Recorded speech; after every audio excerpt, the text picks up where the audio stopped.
Hey everyone, I just finished working on the Unit 2 discussion.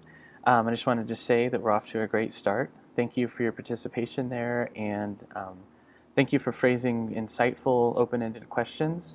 And also thank you for being respectful in all of your replies to one another. Um, Most of you did a great job of using evidence from the readings and the videos to support your ideas. Um, I just wanted to emphasize that and remind you going forward that that is a key element of the discussion assignments. So one of the things that we're working on here, besides thinking about how to phrase the types of questions that will open a discussion and allow us to analyze the past, we're also thinking about how to best integrate historical evidence into our own thinking and our own ideas. So if you have any questions about how to do that, please contact me. More than happy to help out with that.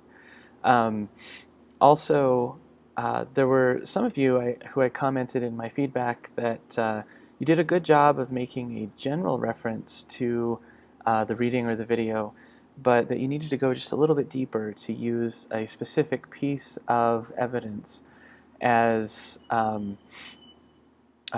the foundation for your own ideas. So rather than just summarizing some of the ideas that were presented in the textbook, for example, or in the Clendenin article, um, you need to pick out a piece from that article, a piece of evidence that the author drew on, and then make your own conclusions, create your own interpretations to answer the question that you're working on. So I hope all of that makes sense. I appreciate those of you who brought up issues of identity and the ways that we think about the earliest peoples in the Americas.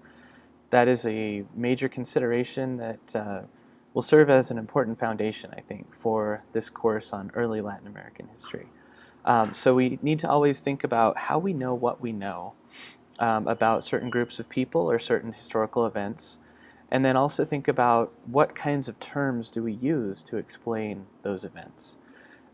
We talked about the misnomer of Indian, that although it still sticks around, it also is a Eurocentric way of looking at the indigenous peoples of the Americas. Um, One of the biggest problems with it is that it can kind of make us think that all indigenous people are essentially part of the same group, when that is very far from the actual truth. There are a multitude of different cultures, languages, belief systems, and even lifeways throughout the Americas. This continues today, of course, but it was even more true in the early period of Latin American history prior to contact and then shortly thereafter. Also, it's important to realize that even though we're talking a lot about large-scale empires, sedentary societies, um, like the Aztecs or the Incas or the Mayas, that most people throughout the Americas lived in semi-sedentary societies or nomadic societies, or smaller scale sedentary societies, I guess we should say.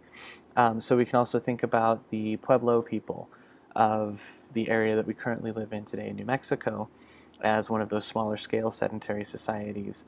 Um, their belief systems, their practices were very different than those of the Aztecs, and they dealt with the conquest on its own terms for their own specific historical and local context.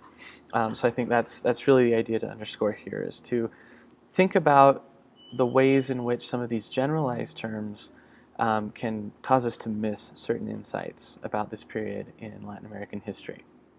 The next unit is going to cover what the authors of the textbook refer to as the Long Conquest.